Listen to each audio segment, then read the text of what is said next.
हाँ जी, good morning everyone. मैंने जैसे कि आपको पता है मैंने प्लस टू की सीरीज शुरू की हुई है। आज से हम प्लस वन क्लास की भी एक सीरीज शुरू करेंगे। सबसे पहले हम बेसिक कॉन्सेप्ट करेंगे, क्योंकि प्लस वन वालों के लिए ये अकाउंट सब्जेक्ट नया होता है। तो उसके लिए हम कुछ बेसिक कॉन्सेप्ट करेंगे कि अकाउंट्स किस काम आता है और कैसे हमने इसमें आगे बढ़ना है और क्या क्या इसमें होता है। ठीक है, तो सबसे पहले अकाउंट्स क्या होता है। ये होता है रिकॉर्ड ऑफ बिजनेस ट्रांजैक्शंस। ठीक है, जो जो भी हम बिजनेस में लेन देन करते हैं या कुछ भी खर्चा करते हैं, इनकम होती है, ये उसका क्या होता है, रिकॉर्ड होता है।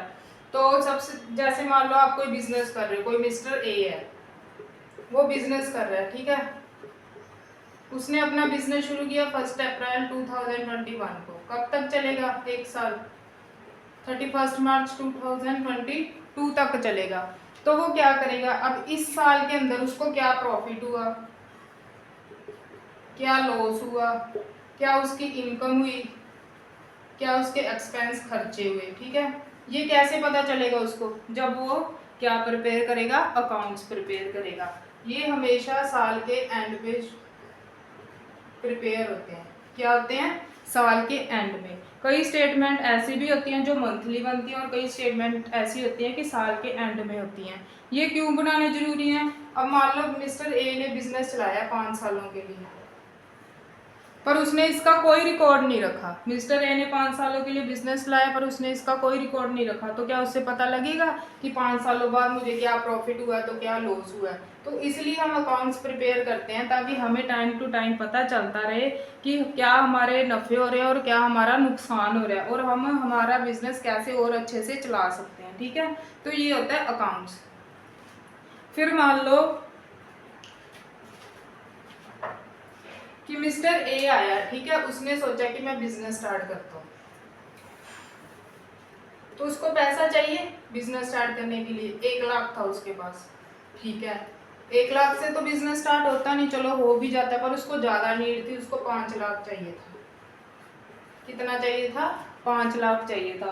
तो उसने सोचा 1 लाख तो मेरे पास है, मैं कुछ जाके क्या लेता हूँ, बैंक से लोन ले लेता हूँ। उसने 4 लाख का क्या ले लिया, बैंक से लोन ले लिया, बाकी 1 लाख खुद से लगा लिया। ठीक है, तो अब ये चीजें याद रखनी है। ये मिस्टर ए क्या हो गया, बिजनेस का ओनर हो गया, पर मिस्टर ए और जो वो बिजनेस चला रहा है ये एक दूसरे से क्या है, अलग है। अब मिस्टर ए ने बिजनेस को पैसा दिया है, चाहे ये कोई लिविंग पर्सन नहीं है, पर अकाउंट्स की लैंग्वेज में हम क्या मान के चलेंगे कि मिस्टर ए ने बिजनेस को पैसा दिया है। कितना दिया है? 5 लाख दिया ना। तो जो ओनर बिजनेस में पैसा लगाता है उसको हम क्या कहते हैं, कैपिटल कहते हैं। क्या कहते हैं? कैपिटल कहते हैं। मिस्टर ए बिजनेस को पैसा दे रहा है, बदले में अब बिजनेस क्या देगा कमा के मिस्टर ए को? प्रॉफिट्स देगा। ठीक है, प्लस जो भी मिस्टर ए ने कैपिटल लगाई हुई है उस पर इंटरेस्ट देगा। मिस्टर ए ने लोन लिया था, बिजनेस के लिए लिया था ना, 4 लाख का लोन लिया था बैंक से, वो अब कौन रीपे करेगा? मिस्टर ए थोड़ी रीपे करेगा, मतलब रीपे तो यही करेगा पर बिजनेस के बिहाफ पे करेगा, क्योंकि ये खुद तो काम कर नहीं सकता। अब मिस्टर ए इसको पैसे दे रहा है, वो बदले में कमा के मिस्टर ए को रिटर्न्स दे रहा है। ठीक है, तो ये कुछ कंसेप्ट्स हैं जो आपको क्लियर होने चाहिए अकाउंट समझने से पहले। फिर आपके कुछ की पॉइंट्स हैं या टर्म्स हैं जो आपको क्लियर होनी चाहिए।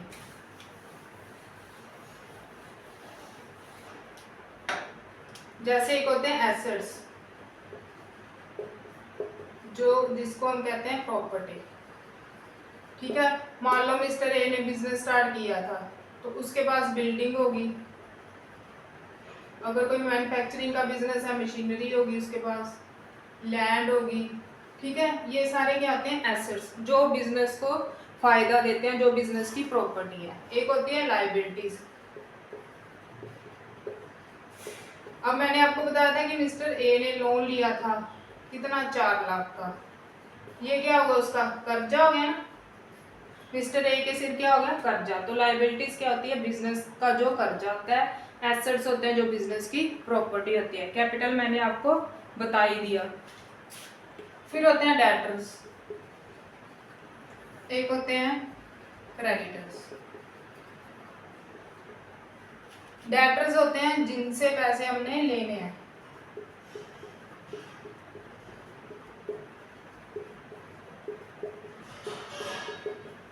ये होता है जिसको देने हैं। अब मिस्टर ए बिजनेस चला रहा था, ठीक है, उसने गुड्स बेचने शुरू किए, मतलब माल बेचना शुरू किया। मिस्टर सी इसके पास आया कि मुझे माल दे दे, मान लो ये सोप का बिजनेस कर रहा है, तो मुझे साबुन दे दे, पर मैं तुझे पैसे बाद में दे के जाऊंगा, अभी मेरे पास पैसे नहीं है। ये 10,000 का सामान ले गया।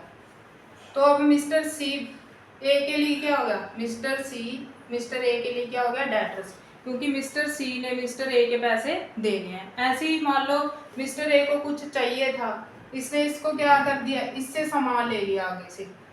ये भी आगे शॉप का बिजनेस करता है। मिस्टर ए ने क्या किया, इससे सामान ले लिया, मिस्टर ए ने इसके पैसे नहीं दिए मिस्टर बी के, तो अब इसको बाद में पैसे देगा मिस्टर ए, तो वो क्या हो गया, क्रेडिटर्स। जिससे पैसे हमने लेने हैं वो डेटर्स होते हैं, जिसको हमने देने हैं वो क्या होते हैं, क्रेडिटर्स होते हैं।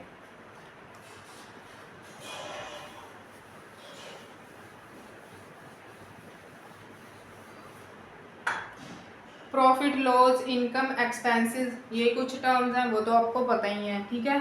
ऐसे अकाउंट्स में और बहुत सारी टर्म्स होते हैं जो धीरे धीरे आपको क्लियर होती जाएंगी, पर ये आपको ध्यान में होना चाहिए कि हम अकाउंट्स बनाते क्यों हैं। तो इसमें मेनली 3 अकाउंट्स बनते हैं जो साल के एंड में बनते हैं। एक तो होता है ट्रेडिंग अकाउंट,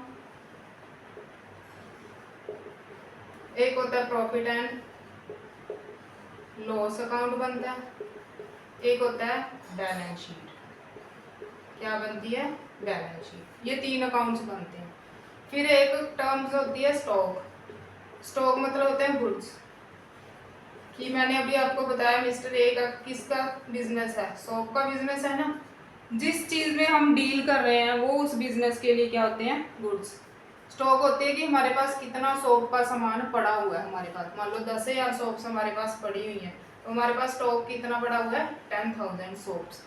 गुड्स क्या होते हैं, जिस चीज का हम बिजनेस करते हैं उसको हम क्या कहते हैं, गुड्स। अब ये सोप का बिजनेस कर रहा है, अगर इसने कल को फर्नीचर खरीद लिया तो ये गुड्स नहीं है, क्योंकि इस चीज का ये बिजनेस नहीं करना, इसने इसको यूज करना है, सिर्फ बिजनेस में क्या करना है, यूज करना है, तो ये गुड्स नहीं है। गुड्स वही चीजें होती हैं जिस चीज में हम सेल परचेज कर रहे हैं। अब ये सोप की सेल परचेज ही कर रहा है ना, इसकी ये परचेज इसलिए कर रहा है क्योंकि इसको बिजनेस में चाहिए, उसको यूज करने के लिए, बैठने के लिए या किसी भी पर्पज के लिए।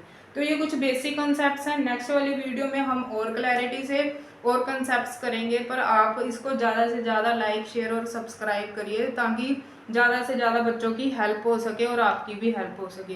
धीरे धीरे आपको सारे कंसेप्ट क्लियर हो जाएंगी। मेरी गारंटी है कि आप मेरे से पढ़ के पछताओगे नहीं, आपको अच्छे से सारा कुछ समझ आएगा। Thank you.